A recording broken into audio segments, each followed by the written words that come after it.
Nate, you got a couple of maybe somewhat unexpected contributions tonight from a couple of bench players, Seraphin and Aaron Brooks. Could you talk about their contributions?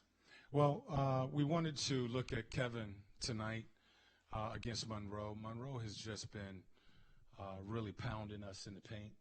And, we talked about, trying to match Kevin with Monroe. I felt like, all season long he's been a guy that could guard a post player, keep him off the block. He was strong and physical enough to do that. So even though Al came back or was available tonight, we wanted to look at that matchup. I looked at, Lance and AB in that lineup, having the option and the versatility to move those guys from point to wing, I think is pretty good. Lance handling the ball. AB can shoot the three. We spread him in a few sets. They still got to get comfortable with the calls and everything. But I thought Aaron did a real solid job, coming in defensively and really finishing that fourth quarter for us. Miles Turner, early anyway, drove to the basket like never before. Was that something you talked to him about, or was that a conscious effort? Well, the way they defend, there's a lot of trapping and a lot of scrambling, and the game plan was to attack their rotations. So as they are in their traps and closing out to you, we wanted our guys to attack those closeout. I thought they did a good job. That was what Miles did. Nice job of playing on catch and not holding and allowing them to, contain us, attack their closeouts. I thought we did a good job, much better job of spacing the floor. We still had 17 turnovers, but much better job of spacing the floor and being calm, playing against their trapping defense.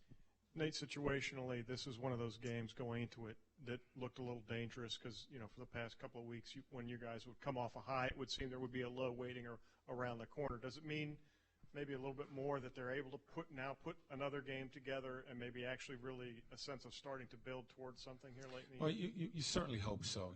We've been playing winning one, losing two, losing four. It's the first time we've won, back-to-back games since February, I think February 6th. So we know consistency is something that, we need to improve on, and most of those losses have come on the road. We know exactly what we need to do on this road trip. You take it one game at a time. But, we got to win on the road. So, putting together another solid effort. I like the way we've kind of elevated our game from quarter to quarter. Second half, we've just been much better in these last few games, and that is what we're going to need to do, to continue to win games. And there are some times when we're not shooting the ball as well, and the defense is holding until we're able to knock down some shots. Nate, Lance seemed real comfortable running the point, especially in the open court. Is that something that we'll see more of? Well, either guard has the option to, push the ball down the floor. We just want to get it down quick. Lance is a magnet.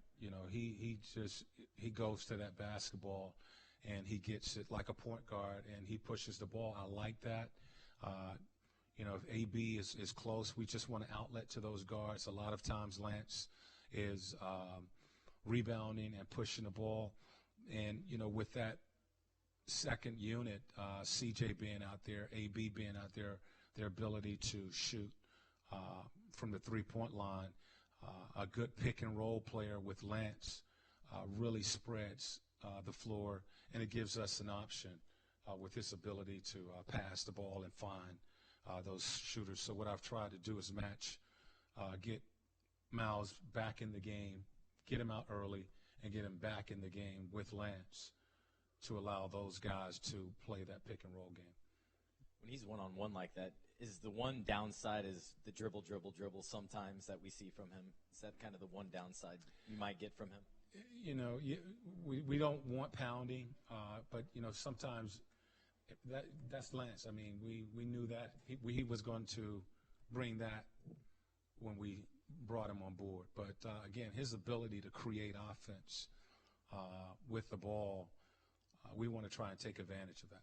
Apologize if you answered this pregame, but what are the chances of Glenn perhaps playing before the end of the regular season? Where is he? I really don't know. He hasn't done anything on the floor, so I really can't say until he starts to have some type of activity on the floor. Nate, in the last 2 games, Monte Ellis has had a positive effect on your defense and in terms of disrupting ball handlers. Certainly that was the case Tuesday, maybe more so tonight. Can you talk about his effect and kind of being a catalyst for what you've been able to do to force turnovers and create some offense off of it? You know, Monte gives us everything he has every game, every possession. And you're exactly right. The defense that he has played in the last couple games have really, I thought, third quarter in our last game against Toronto, he was great, pressuring. I think he had like 2-3 steals in the third quarter of that Toronto game, and the momentum changed with that first group.